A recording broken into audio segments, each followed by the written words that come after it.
Check this out.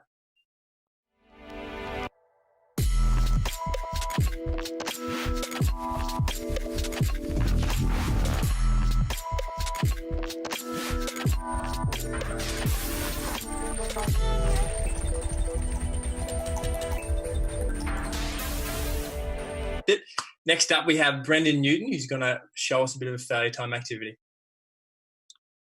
G'day, guys. I'm guessing I'm in here live now. I'm going to run with it. So, yeah, let's just peel it back and stop for a moment. There's been a lot of gorgeous kind of vibe happening here in this little space, and I'm hoping that everyone on the other side is enjoying it. Some incredible stories coming from the gang: Gavin, Jared, Maria, and Dom Dom. I personally think what I've kind of got out of what's going on here is that we've all had a good punt at life in different directions from different areas. One of the things that continues to resonate with me is the power of appreciating what we are in now.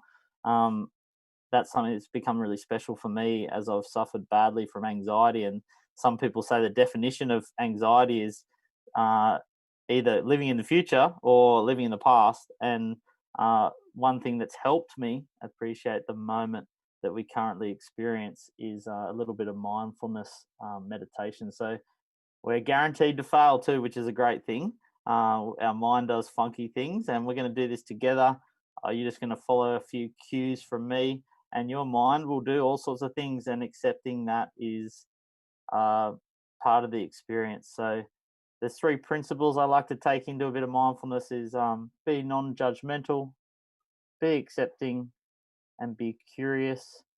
I'll throw in another one, be observant. So let's do this together, and we're going to do a little reflection at the end, and hopefully this serves as a nice experience for people who are running their lives on the other side of this screen, either live or watching the show later on. So, gang, you ready? Okay. How funky is this live TV situation? Just before we get into it, do you like my daughter's, my 5-year-old's curtain behind me? I like it. That's beside the point. Okay. So what I'm going to ask you to do, join in if you're live streaming. I'm just going to help you stop for a moment. It's going to take about 2 to 3 minutes, this practice. And let's want you to notice the sensations on your body. So wherever your mind went to first, wherever your mind sits, that sensation. So it might be, for me, I've got quite a vibration on my chest that I can feel. It might be the buzzing behind your eyes from the caffeine that you've had this morning or before the show. It might be your belly might be twirling a little bit from nerves. Or it might be you're very aware of how cold your hands are, for example. Whatever that is that your mind settles on and just comfortably settles on, we're just going to go through the process of noticing it. We're not changing it. We're not particularly saying if it's good or bad. We're giving ourselves a moment just to notice that particular sensation. And because we're on Imagination TV, we're going to imagine that that particular sensation doesn't belong to us. So you're looking down at your body and you're looking at a sensation.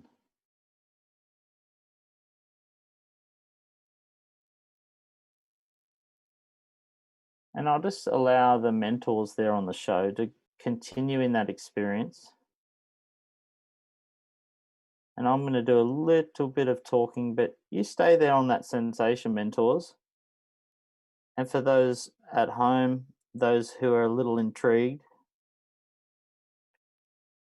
what this practice allows us to do is step outside of our immediate experience, our immediate emotions, and detangle ourselves from those things that we find ourselves reacting to moment to moment.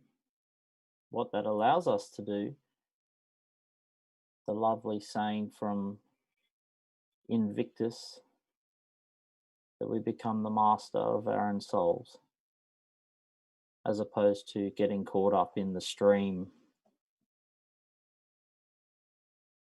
of demands and the tyranny of day to day tasks.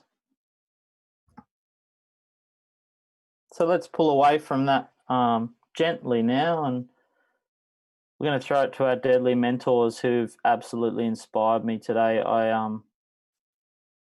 Dom, what you said at the start, I was very nervous jumping onto this space, and you said that you were in a position in your life where you jumped, well, basically you found yourself into like you're at sea, and there was one thing you could cling on to, and that might have been the movement of your index finger, or it might have been the fact that you recognize the beautiful people with the dark skin in the hospital. And that helped me settle into this space where we have a tremendous privilege to be here together, to have mentors and mentees combining from all different areas to experience this moment. And for me, that allowed me to stay present. For me at the moment, my life raft was just purely being still and experience this moment. So how did you go? And let's be real, our minds do funky things, and they'll go often where we tell them not to go just because we tell them not to go there. What was your experience like in that small piece of meditation, guys? Just go for it like you've been going on the rest of the show. Share your experience.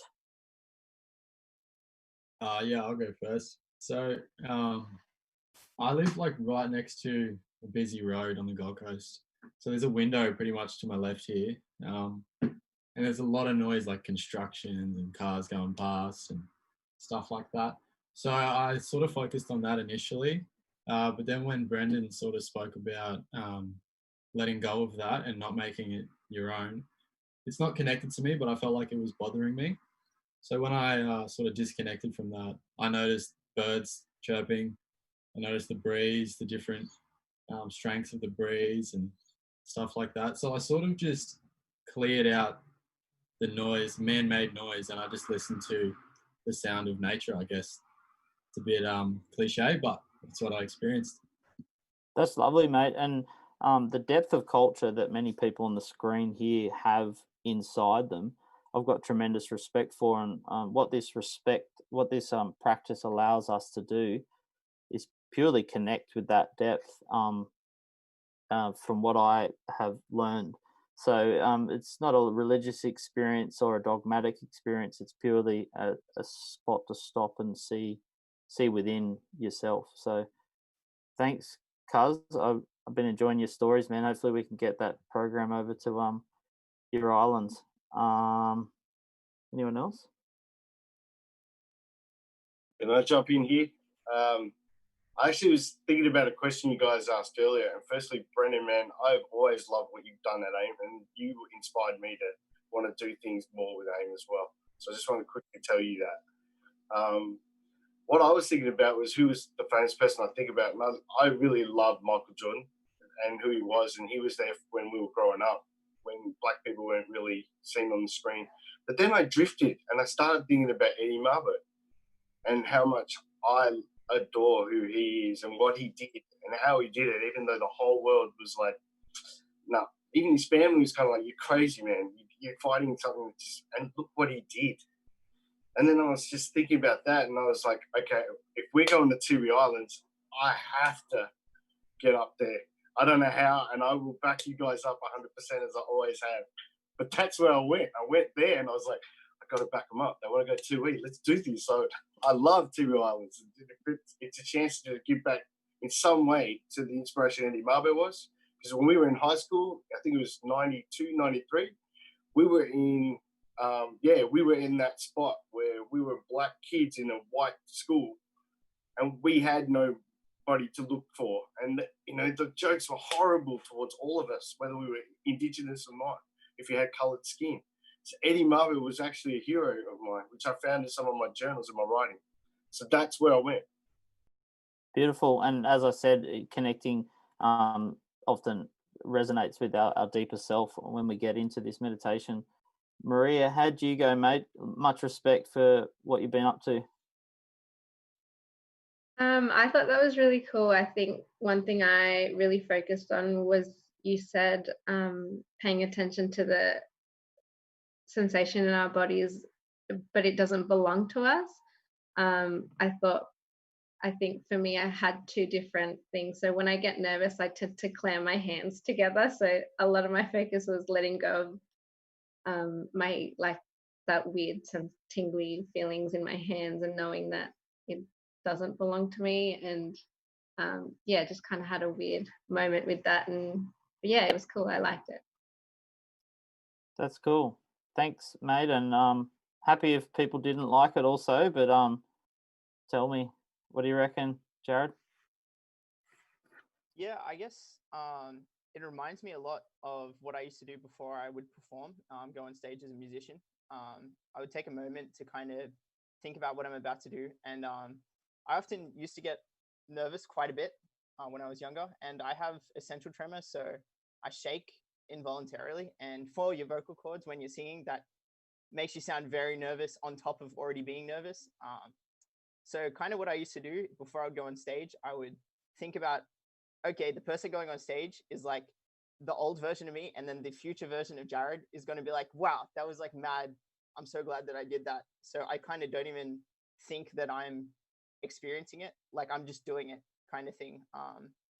But yeah, that's kind of the thought I had. And when I was sitting there thinking, I was thinking about all the work that I'm going to have to do once I get off this call. So Cool. Thanks for going on that journey with us, guys. And I'll just leave you really quickly. Shout out to Michelle Zervos, who just jumped on. Has been a massive part of this journey. But I'll leave you with one comment now that I think it's almost ran as a bit of a thread through this show before I throw back to Robbie, our great mentor and buddy who hangs out up at Coffs Harbour, Perul, which actually means look within. In the Southern Indian culture, his name. He actually taught me that a saying that says, the obstacle is the path. So we're experiencing, whether it be tremors or whether it be a loss of memory, or whether it be excruciating anxiety and OCD for 15 years, or whether it be the debilitating anxiousness that makes us clamp our hands, all those things can be actually the path as opposed to something unwelcome. Over to you, Robbie.